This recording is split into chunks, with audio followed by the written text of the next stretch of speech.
Hello, everybody. Scott Golden here with the NXT review for the 13th of July 2021. As we are going through all of these NXTs, we've got over 100 of them in the 500 or so episodic history, but this is a recent one. Dakota Kai with Raquel Gonzalez defeats Ember Moon to open the show. Kai pins Moon clean, giving her a strong win. Moon lost her tag partner to the main roster, and now she lost a match here. Hopefully, something better is planned for her. Moon starts off strong. Kai cuts her off. Kai then goes to the ground. Moon gets a comeback with a flurry of offense, and then there's a little bit of a blotch. They recover, and they go to the outside of the ring. Moon flies through the ropes, hits a dive to the outside moments later, and a drop kick by Moon from the apron and knocks down Kai. Show goes to picture-in-picture. I hate picture-in-a-picture. I think anyone with half a brain does.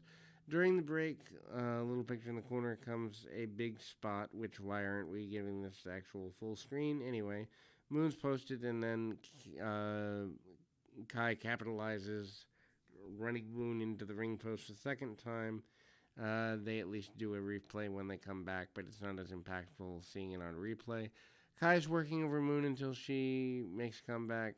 Lots of fire during the comeback. 2 counts after a delayed springboard crossbody from Moon. Kai then fights back with a kick, and she pulls Moon off the top rope at one point. Face wash by Kai, and then she uses a move that starts out into almost like a Blade Runner, and then a 2 count for Kai, and then they trade near falls. Moon hits a Super Frankensteiner for a near fall of her own. Kai executes a go to kick. Moon draped over the top rope, and then Kai covers Moon for the pinfall. Lights go out, and out comes Xia Li. She marches to the ring with purpose. She confronts Gonzalez. Lee is challenging Gonzalez for the championship soon. This is a really bad idea. Lee then leaves quickly and comes back. And obviously this takes away from the run of Kai coming back. Part of Cameron Grimes as a butler features LA Knight making Grimes get a makeover. Knight makes Grimes sit and trim his beard and long hair. Knight then makes Grimes dress in a suit. Knight is trying to get under Grimes' skin. Grimes said he looked great, and then Malcolm Bivens comes out with the diamond mine for a pre-tape promo.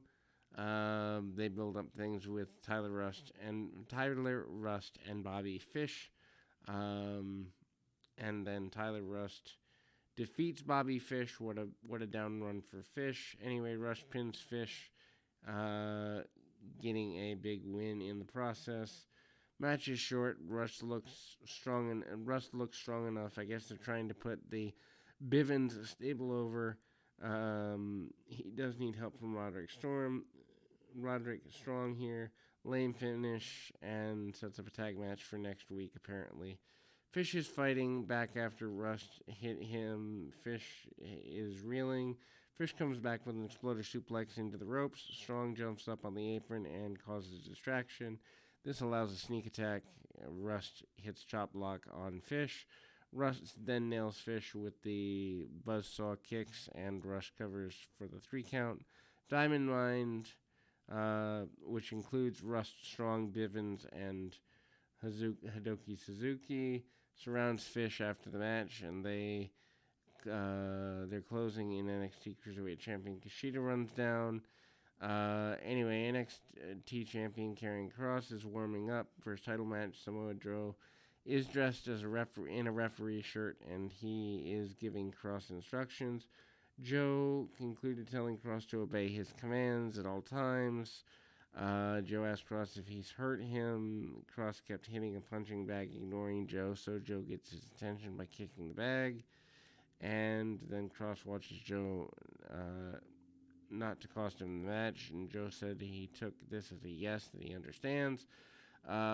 Saray defeats GD Dolan. Saray pins Dolan. Mandy Rose watches the match from the stage. This is a backward step for Mandy Rose.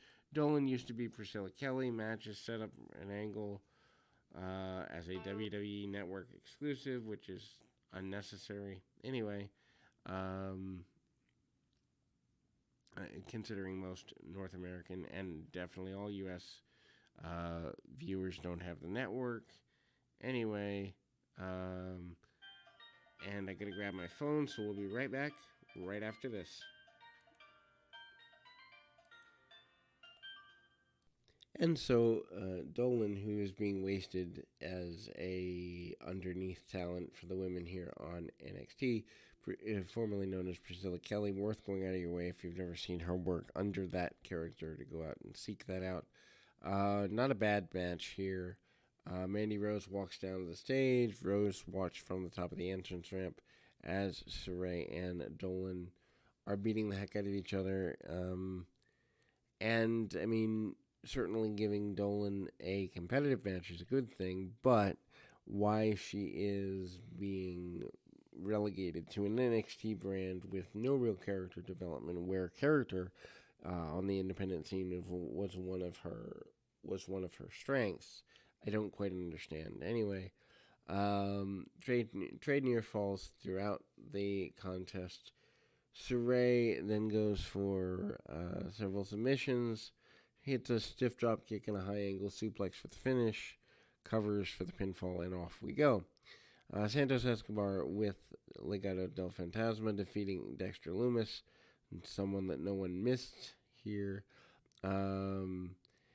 Escobar pins Lumis after interference from his Legado del Fantasma friends.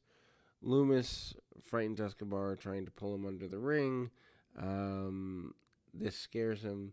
Show goes to commercial comeback, and basically they do basically nothing during the break. Escobar goes for a series of suplexes. Like Eddie Guerrero, Lumis counters them into the attempt, and he makes a comeback. Mendoza and Wilde interfered, saving Escobar in the process. Wilde nails Lumis, and Escobar executes a Phantom Driver. Escobar then covers Lumis for a pinfall. North American champion Swerve Scott and Hit Row come out and confront Escobar and Fantasma, and they basically yell at each other a bunch. Indy Hartwell comes out. She tries to carry Lumis away like Lumis has done with her. Obviously, that doesn't work. Beth Phoenix basically told Hartwell to make a move on Lumis. Hartwell drops Lumis as she's carrying him. And then they're about to kiss. Candice LeRae runs out. LeRae ruins the romantic moment and turns herself into a major heel. Duke Hudson defeats Ikemen Jiro in the first round of the breakout tournament. Hudson defeats Jiro. Anyway, the Japanese fellow, for the benefit of those who care, has obviously more experience and probably should have won. Hudson is fine. He does some dominant stuff. Hiro is wearing a sports jacket during the whole match. He uses a tarantula at one point. Haven't seen that in a while.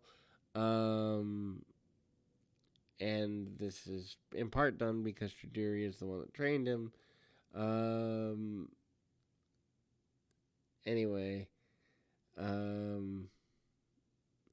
Hiro counters a Razor's Edge, getting a rally, and then hits an Asai moonsault off the top rope.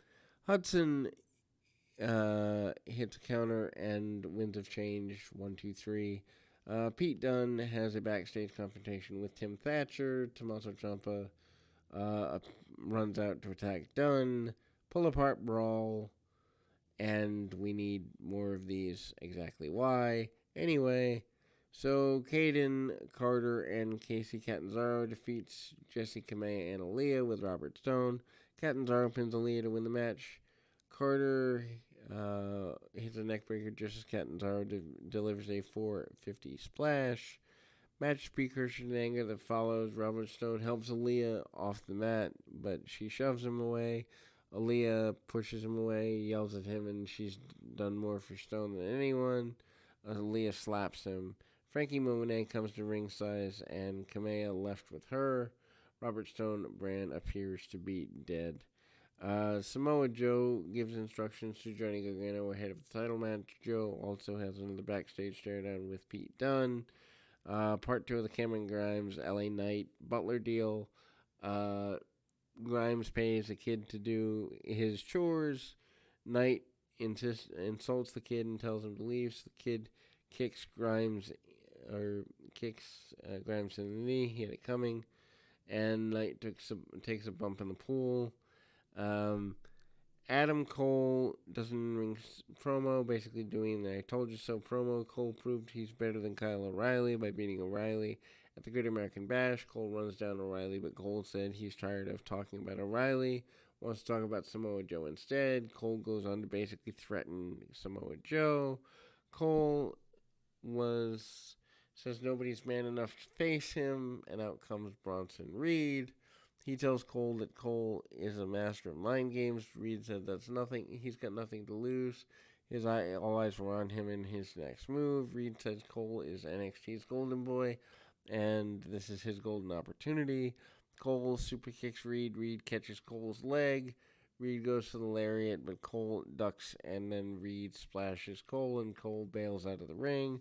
Samoa Joe is dressed in ref gear and has another stare down. Announced for next week on NXT, Kushida and Bobby Fish versus Strong and Rust. Xia Li challenges Raquel Gonzalez for the Women's Championship. Frankie Monet is backstage with Jesse Kamea and a disheveled Robert Stone. And I gotta grab my phone yet again. This is not my night as far as recording is concerned. We'll be back with more right after this. And again, as we come back to the main event of the show, Karrion Kross kind of showing off, defeating Johnny Gargano to retain the title with Samoa Joe as referee. Kross pins Gargano to win the title. Joe gets involved at times, but only as the official, and Kross gets a sneak attack to choke out Joe post-match. Gargano attacks Kross before the bell to no actual advantage. Kross fights Gargano off, and Kross suplexes him. Gargano counters, and Kross and Gargano does a senton off the apron, and he moves. The champion moves out of the way. Gargano sidesteps a charge, and Kross crashes into the ring steps, which doesn't do him a heck of a lot of good here. And then Gargano hits Tree Slam into the announce desk.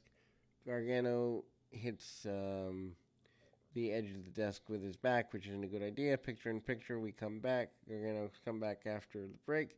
Leads to a near fall and a slingshot spear by Gargano. Tope by Gargano, and then the crowd chants his name. Kross then cuts Gargano off and delivers. Kross then hits a bunch more suplexes. Gargano counters Kross, then Kross mows him down again, and Gargano manages yet another counter for near fall.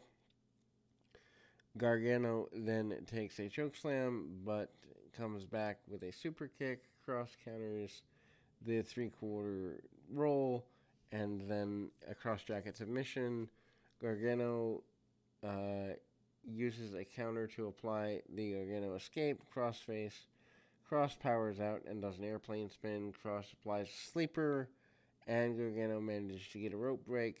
Kross refuses to break the hold. Joe pulls Kross off, and then Kross goes back to punishing him some more. Kross grabs the challenger by the throat and slams Gargano into the barricade a bunch of times on the outside. Kross then picks a section of the ring, steps up, and tries to smash Gargano. Joe blocks this. Gargano then hits a DDT on the floor. Gargano then goes for slingshot DDT. Kross kicks out after a near fall. Kross nails Gargano with a strike, and Kross power bombs Gargano a bunch of times, and then a salto suplex follows. Cross clubs Gargano with a strike from behind, and Cross covers Gargano for the pinfall. Cross and Joe have another stare down post match. Joe turns to walk away, and Joe's back is turned. Cross leaps into action and chokes Joe out while Cross screamed, and Joe brought this on himself. Interesting finish if Joe's coming back, which I assume he has to be. Why would you have him get physical otherwise? But anyway, we'll be back with more right after this.